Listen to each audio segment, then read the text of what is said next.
अपने पराए।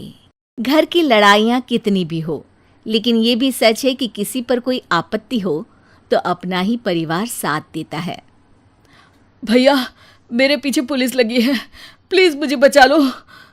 रवि और राज दो भाई, लेकिन दोनों में कभी नहीं पटी। अरे क्या हुआ छोटे, क्या कर दिया तूने? अरे कुछ नहीं भैया, मेरा दोस्त है ना राजू, वो मुझे लेकर बैंक गया था। मुझे नहीं पता भैया कि वो वहाँ बैंक लूटने जा रहा है। मैं उसके साथ बैंक में घुसते ही सीसीटीवी कैमरे में दिख गया हूँ। अब पुलिस मुझे ढूंढ रही है भैया, मुझे बचा लो। राज कुछ सोचता है, फिर कहता है, ओके, तुम यहीं रुको, मेरा एक दोस्त पुलिस में है, मैं बात करता हूँ। तभी वहां रवि की बीवी राज की बीवी के साथ आ जाती है।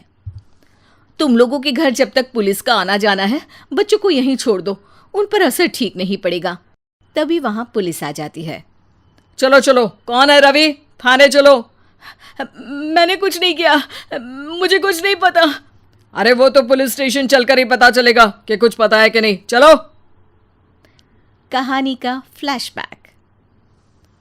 भैया, मुझे मेरे मकान में हक चाहिए ही चाहिए। अरे लेकिन छोटे, अभी मेरे बच्चों पर काफ़ी खर्चा है, तेरी भाभी की भी तबीयत ठीक नहीं रहती, बजट बिल्कुल नहीं है कि मैं अलग होकर रहूं। देख लो भैया, 1 महीना है तुम्हारे पास, जल्दी से घर खाली कर दो। अरे कैसी बात कर रहे हैं भैया, मेरे शरीर में अभी इतनी हिम्मत भी नहीं कि घर को खाली करे। तो क्यों अपना पोषण बेचा भाभी? अरे तुम तो जानती हो, पिताजी की बीमारी के कारण उन्हें हमारी ज़रूरत थी, कैसे आते पैसे। ससुर जी तो बूढ़े थे भाभी, उनकी बीमारी में भी पैसे लगाना कौन सा अकल का काम था।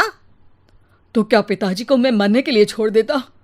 अरे रवि, तू तो समझ, पापा को हमारी ज़रूरत थी, उन्होंने हमारे लिए हर वो काम किया जिससे हमें खुशी मिले। बैक टू रवि, जो जेल में बैठा है। ये मैंने क्या कर दिया था? मैं ना पिता का हुआ ना ही भैया का, मेरे साथ जो हो रहा है ठीक ही हो रहा है। तभी वहां पुलिस वाला आता है। रवि, तुमसे कोई मिलने आया है। भाभी, आप यहाँ क्यों आई? पुलिस स्टेशन है ये भाभी। भैया, आपकी जगह मेरा भाई होता तो क्या मैं नहीं आती? अच्छा, ये खाना ले लीजिए, खा लीजिएगा।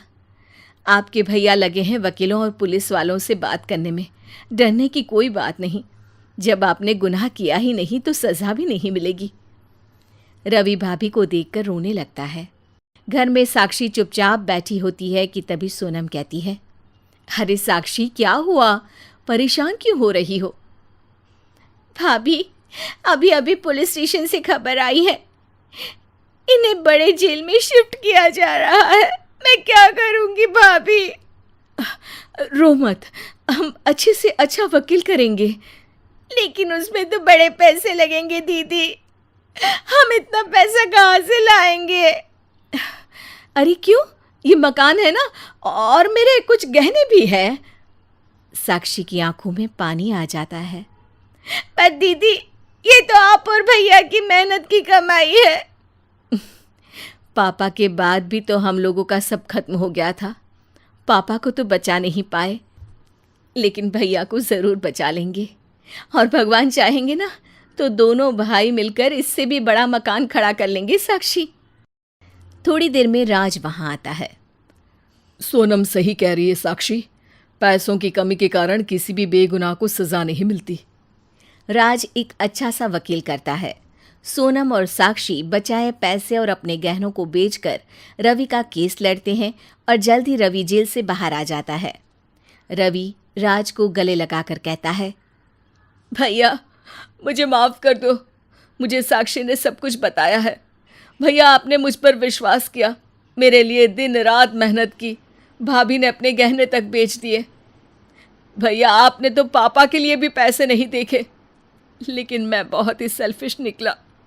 भैया, एक आखिरी बार मुझे माफ़ कर दो, मैं शर्मिंदा हूँ। अरे भाई, अपने तो अपने ही होते हैं, पापा ने हमारे लिए क्या नहीं किया ये तुम्हें बताने की ज़रूरत नहीं है मुझे। और फिर तू तो मेरा भाई है, पैसे से बढ़कर रिश्ते होते हैं भाई।